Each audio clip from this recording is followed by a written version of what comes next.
जैसा कि आप एक महिला हैं, लाखों महिलाओं के प्रेरणा स्रोत हैं। तो जो जो महिलाएं हिम्मत और जुनून हार चुकी हैं आप जैसे हालातों में, तो उनको क्या आप संदेश देना चाहेंगी? पहले तो अपने लाइफ में हर इंसान हो, महिला हो या पुरुष हो, जी। वो अपने लाइफ में एक गोल होना चाहिए। जो आप करना चाहते हैं उसको करने के लिए पूरी शिद्दत से उस पे काम करो, जी। तो पूरी कायनात आपका साथ देती है। जी।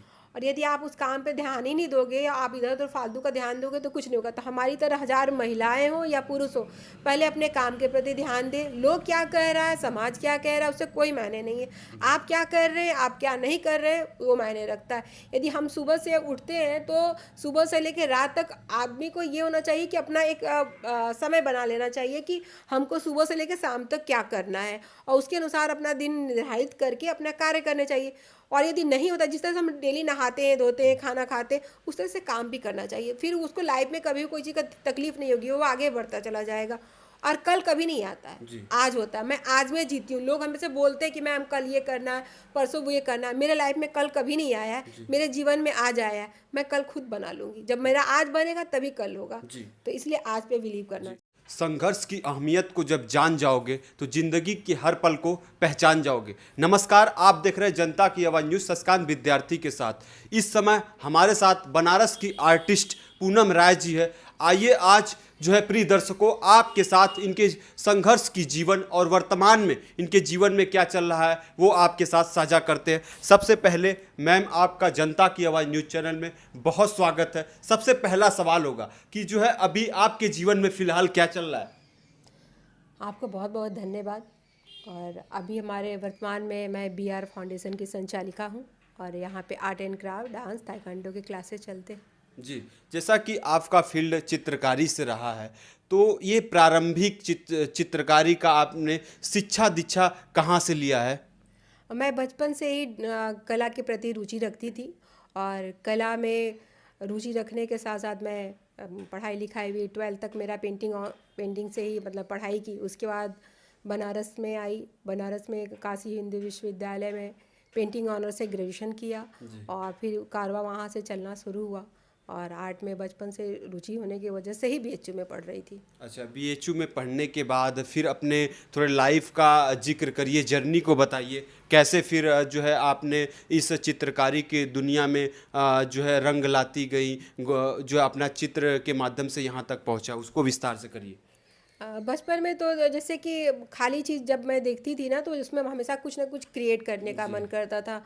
तो जब भी दीवार पे देखती थी या रेत देखती थी, उस पे बैठ के कुछ ना कुछ कलाकृतियाँ मतलब करती थी। लेकिन एक होता है ना कि जब आप कुछ करते हैं तो कोई ना कोई आपको देखता है और समझाता है कि आप ऐसा करो तो अच्छा करोगे। तो वो पारखी नज़र मेरे पापा जी की थी, जिन्होंने बहुत बचपन में देखा कि ये कुछ ना कुछ करती रहती है। तो पापा बोले कि तुम, लगता है तुमको ड्राइंग में बहुत इंटरेस्ट है, तो इसमें कुछ करो तुम। तो हम बोले अच्छा। हाँ हाँ, हम करना चाहेंगे। तो फिर मेरी वही 12th 10th मतलब पेंटिंग से ही किए। जी। लेकिन वो पारखी नज़र पापा की थी, जो बिल्कुल। कि मतलब वो देखे और परखे। जी। तो और भी ऐसा लगा कि चलो घर में कोई तो है, उसको सराह रहा है। जी। तो फिर ऐसी पढ़ाई होती रही। फिर जी। उसके बाद मैं बनारस हिंदू यूनिवर्सिटी में जी। पढ़ी। बिल्कुल। फिर उसमें उसके बाद जैसे और जैसे कला में और रुझान हो गया, और भी उसके प्रति जानने लगी, समझने लगी, और ऐसे ही कारवां चलता रहा मेरा। अच्छा, जैसा कि जो है एक आर्टिकल और इंटरव्यू के माध्यम से आपके साथ जो है इसी चित्रकारी के दौरान जो कोई घटना हुई है, उस घटना के बाद कैसे जो है आपने इस चित्रकारी की दुनिया में फिर से जो है एक रंग लाया? यदि पूनम राय के बारे में जानना चाहेंगे, जी। तो उसका बचपन तो आप जान गए कि कैसे है। हाँ, बिल्कुल। हाँ, तो बचपन तो ऐसे ही राजकुमारी की तरह मैंने जिया है। जी। और उसके बाद मेरी शादी होती है। तो शादी में कहा जाता है कि लड़का इंजीनियर है, लेकिन लड़का इंटर पास था। जी। और शादी के कुछ दिन के बाद ही पता चलता है कि लड़का इंटर ही है और जी। कुछ किया हुआ नहीं है। लेकिन फिर भी एक होता है ना कि शादी के बाद लड़कियां एडजस्ट करती है अपने परिवार में, चलो कोई बात नहीं है, जी। जैसा परिवार है सब चल रहा है, अच्छा है। तो मैं भी एडजस्ट की। लेकिन एक उन लोग की ऐसी योजना ही बनाई कि उन्होंने मुझे छत से 3rd फ्लोर से नीचे फेंक दिया, जिसकी वजह से स्पाइनल इंजरी हुआ। और वहाँ से हॉस्पिटल लाया गया, लेकिन मुझे पता नहीं कि कौन हॉस्पिटल ले गया, क्या किया क्या नहीं किया। जी। और हॉस्पिटल में आने के बाद मेरा शरीर पूरा काम नहीं कर रहा था, पूरा बॉडी जी। एकदम शून्य था। जी। फिर बनारस फ़ोन जाता है, फिर पापा मम्मी भैया भाभी सारे लोग आते हैं, मेरा इलाज होता है, फिर वहाँ से लाया जाता है। जी। फिर मेरा जगह जगह इलाज होने के बाद मैं बेड पे ही रहती हूँ। और बेड पे रहने के बाद मतलब डॉक्टर तो एकदम पूरी तरह से बोल दिया था कि आप कभी चल ही नहीं सकती हैं, जी जीवन बिल्कुल। आपका ऐसा ही रहेगा। लेकिन एक होता है ना इच्छा शक्ति, इंसान जब जीना चाहता है ना उसके अंदर कुछ ना कुछ भगवान भेज देते हैं। जी बिल्कुल। और ऊपर वाला ही आपको मतलब तराशता है, ऊपर वाला ही बनाता है कि आपको जीना है कि मरना है। तो एक बार तो उन्होंने मारने की कोशिश किया, मरे नहीं, लेकिन दोबारा जो ज़िंदगी मिली तो उसमें मुझे कुछ करना था। तो जी। ऐसा लगा कि लाइफ में कुछ ना कुछ करना चाहिए। तो उसी बीच मतलब इलाज के लिए मतलब जगह जगह जाया करती थी। तो कभी सुनती थी कि मैं ठीक हो जाऊँगी, कभी सुनती थी कि नहीं ठीक होंगी, लेकिन फिर भी ऐसा लगता था कि कितने दिन तक ऐसे ही बेड पे रहा जाएगा। जी। लेकिन मेरे पापा और मेरे भैया काफ़ी मतलब सपोर्ट करते थे मेरा। और कभी भी ऐसा नहीं हुआ कि हम कुछ भी कहें पूरा ना हो, मतलब बेड पे रहने के बाद भी मेरी हर इच्छाएं पूरी की जाती थी। लेकिन ऐसा लगता था क्या ये जीवन मतलब इस बेड पे ही रहेगा, पूरा जी। जीवन ऐसे ही बिताएंगे। फिर मन में ऐसा लगा कि कुछ तो ऐसा करना चाहिए जिससे समाज में कोई लड़की के साथ ऐसी यातनाएं ना झेलना पड़े, उसको जी। कोई तकलीफ ना हो, कोई दुख ना हो, उसके लिए कुछ करना है। तो उधर ही मेरे पापा जो है पीडब्ल्यूडी में इंजीनियर थे। जी। और उसी बीच पापा रिटायर्ड हुए तो पापा बोले कि तुम एकदम चिंता मत करो, मैं तुम्हारे साथ हूँ, तुम जो चाहोगी वो होगा। भैया भी हमेशा बोलते थे कि तुम क्यों हार रही हो हिम्मत, हम लोग हैं तुम्हारे साथ, जी। और तुमको जो करना है तुम बताओ हमें। तो हम बोले कि ठीक है भैया। ऐसा है कि हम एक छोटा सा आप चाहते हैं ना कि एक छोटा सा स्कूल वगैरह बनाए या कुछ बच्चों को बैठा के कुछ ऐसे ही उन लोग को पेंटिंग वगैरह सिखाए। जी। तो मेरे पापा की इच्छा थी कि यहाँ पे मेरे घर के जस्ट सामने 4-5 बीघे का प्लॉट था। तो जी। ये हुआ कि वहाँ पे हम लोग कुछ इंजीनियरिंग कॉलेज खोलेंगे। तो ये सब हम लोग की योजनाएं चल रही थी, भैया की, पापा की, हम लोगों की। तो उस बीच में मैं मतलब बेड पे तो थी, मेरा शरीर काम नहीं कर रहा था, पूरा बॉडी सुन्न था। जी। और लेकिन कमर का नीचे का भाग आज भी मुझे मलमूत्र का पता नहीं चलता है, लेकिन फिर भी मेरे केयर हो रहा था। मेरी मम्मी, मेरी भाभी, मेरे भैया, मेरे नौकर चाकर सब मेरा सेवा करते थे। कभी फील ही नहीं हुआ कि मतलब बॉडी का पार्ट काम नहीं कर रहा है, क्योंकि जी। जब इंसान का मनोबल स्ट्रांग होता है ना तो उसको सब कुछ मिलता जी है। बिल्कुल। तो फिर उसके बाद ऐसे ही चलता रहा कारवां, तो हम लोग की योजनाएं चल रही थी। जी। उसी बीच में पापा को मतलब तबीयत ख़राब हो गई, मेरे पापा एक्सपायर कर गए। जी। तो मुझे बहुत दुख हुआ, तकलीफ़ें हुई। फिर सोची कि क्या होगा, अब जीवन कैसे चलेगा। ज़िंदगी में दोबारा मेरे पास ऐसा मोड़ आया कि एक बार तो ऐसे ससुराल वालों ने किया, दूसरी बार पापा चले गए, बहुत तकलीफ़ें झेली। लेकिन एक होता है ना कि इंसान जब बुरा होता है ना तो उसमें कुछ ना कुछ अच्छाई भी छिपी जी होती बिल्कुल। है। तो पापा के जाने के बाद कभी ये नहीं फील हुआ कि पापा नहीं है। बड़े भैया ने काफ़ी सपोर्ट किया, और एक बड़े भाई के होने के बाद एक पापा की तरह उन्होंने प्यार किया। और जो पापा से इच्छाएं शेयर करती थी, जो बातें करती थी, वो भैया से करने लगी। जी। और ऐसा लगा कि पापा के जाने के बाद लोग कहते हैं कि पापा नहीं है, लेकिन हम अपने भाई को ही अपने पापा के रूप में देखने लगे। जी। और फिर जो हमारी इच्छा जो चल रही थी, मेरे मन में जो एक विचार थे कि मुझे ऐसा करना है, उसी बीच मतलब अपने भैया से बोली कि भैया मैं कुछ करना चाहती हूँ। तो भैया बोले क्या करना चाहती हूँ। हमने ऐसे ही कुछ आर्ट को मतलब बढ़ाना चाहती हूँ, बच्चों को सिखाना चाहती हूँ, अपना जीवन ऐसी आर्ट के प्रति समर्पित करना चाहती हूँ। तो मैंने अपने घर के सामने ही BR फाउंडेशन की स्थापना की। और BR फाउंडेशन जो है हमारे लिए बहुत पूजनीय नाम है, जी। क्योंकि वो मेरे पिताजी का नाम है। जी तो बिल्कुल। लोग कहते हैं ना कि बेटा ही माँ बाप का नाम रोशन करता है, लेकिन मुझे इस धारणा को थोड़ा सा चेंज करना था, जी। बेटियां भी माँ बाप का नाम रोशन करती हैं। जी बिल्कुल। तो मैंने अपने पापा के नाम से ही, भैया के सहयोग से BR फाउंडेशन की स्थापना की। यहाँ पे मैं art and craft, dance, taekwondo के क्लासेस वगैरह सब लेती हूँ। अच्छा। और सारे बच्चे आते हैं, और मैं नहीं चाहती हूँ कि जो मैंने अपने जीवन में त्रासदी झेली जी। है जी। कोई और भी झेले। तो जी। इसलिए उस पूनम, जो पहले जो पूनम थी वो मर चुकी है, नई जी। पूनम है जो जी। उसको नया जीवन मिला है, और आगे बढ़ रही हूँ। इसी तरह कारवां मेरा चलता जा रहा है, मैं करती जा रही हूँ। कहाँ तक जाऊँगी, क्या करूँगी, अभी मुझे कुछ पता नहीं है। बस इतना है, जो भी मेरे पास आता है कि मुझे फाइन आर्ट्स की तैयारी करनी है तो उसको भी सिखाती हूँ। कोई कहता है मुझे वर्ल्ड रिकॉर्ड बनाना है, उसके लिए भी तैयारी करती हूँ। कोई कहता है नेशनल खेलना है ताइक्वांडो में, तो उसके लिए भी तैयार होती जी। हूँ। तो ऐसे ऐसे करके मेरा कारवां चलता है। और मेरे साथ एक खुशी की ये बात है कि मेरे साथ बहुत अच्छे अच्छे लोग मिलते गए हैं। जी। और मैं ताइक्वांडो के बारे में कुछ नहीं जानती थी, मार्शल आर्ट के बारे में जी। कुछ नहीं जानती थी। तो उसी बीच मुझे मतलब जिला ताइक्वांडो संघ वाराणसी के सारे सदस्यों से जी। मुलाकात हुई मेरी। और उन लोग के सहयोग से मैं अपने यहाँ ताइक्वांडो की क्लासेस भी चलाई, नेशनल इंटरनेशनल तक बच्चे जा चुके हैं। एक मोटिवेशनल का काम करती हूँ।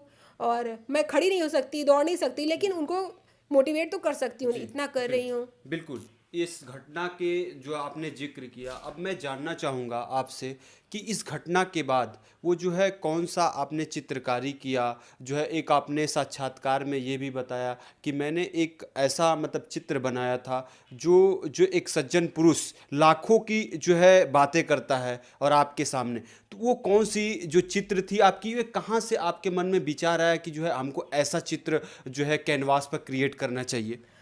जब मैं बेड पे थी ना तो मुझे ऐसा लगता था कि क्या होगा मेरा जीवन, कैसे आगे बढ़ूंगी, क्या करूंगी। तो हमको मतलब ईश्वर के प्रति बड़ी आस्था है। जी।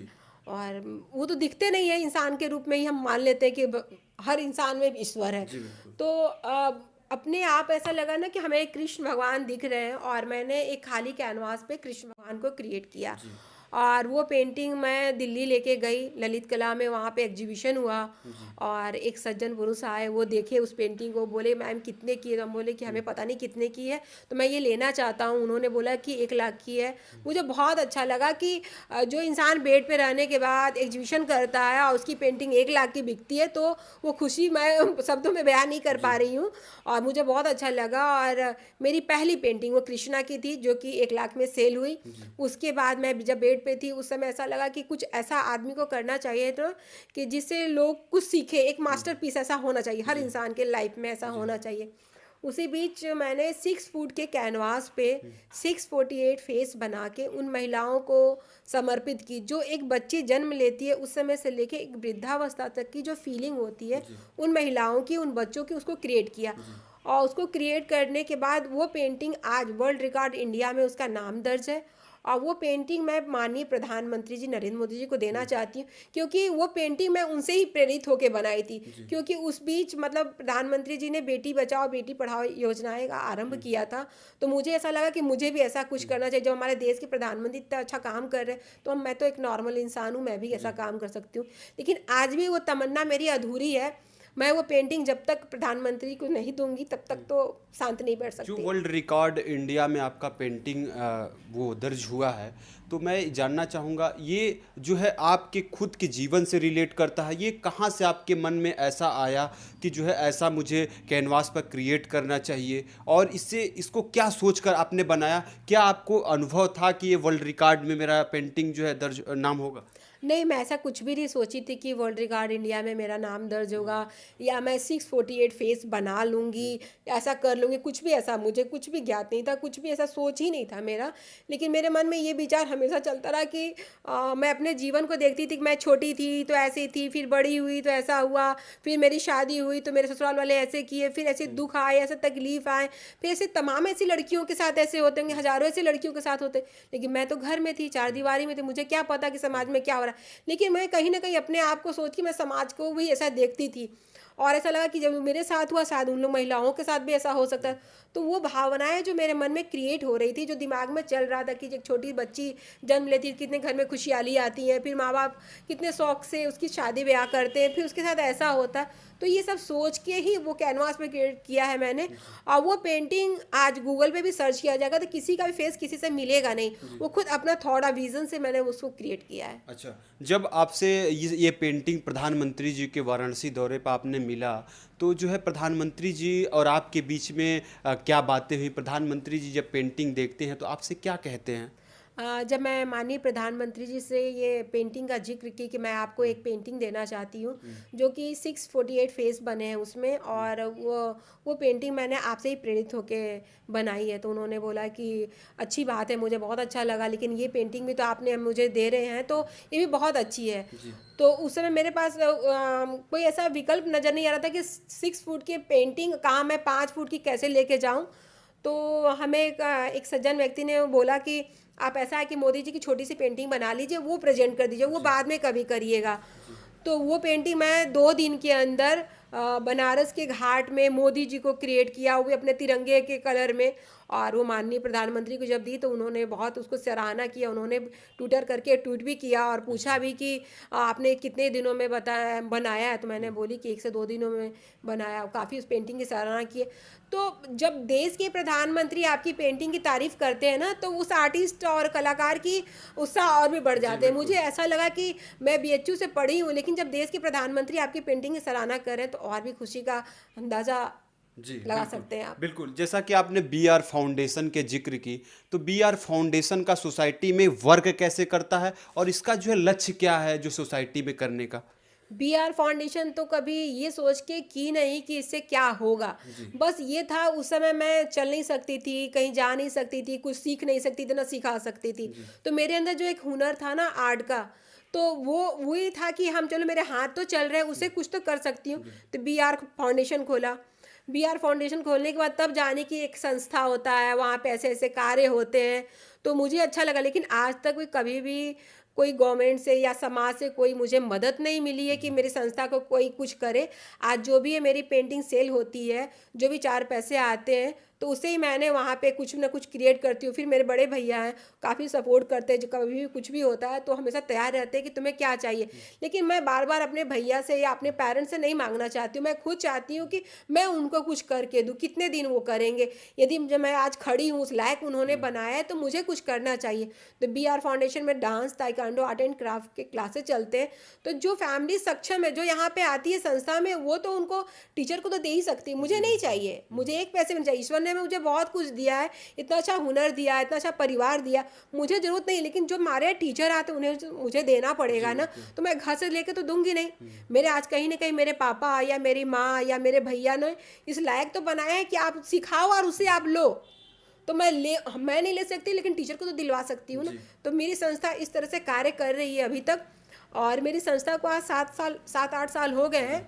लेकिन अभी तक से कहीं से कोई मदद नहीं मिली है मुझे। जी और आगे क्या होगा मुझे कुछ पता नहीं, लेकिन जीवन में ये है कि जब तक जीवन चल रहा है तब तक करते रहना है, करते रहना। कहाँ तक जाना है ये पता नहीं है मुझे। जी। जैसा कि जो है आप आपकी ज़िंदगी से कुछ बातें जब जिक्र कर रही थी, तो मेरे मन में एक सवाल आया कि आप एज महिला हैं, जो समाज में ये दहेज प्रथा प्रचलित है, आप जो है उसको कैसे देखती हैं?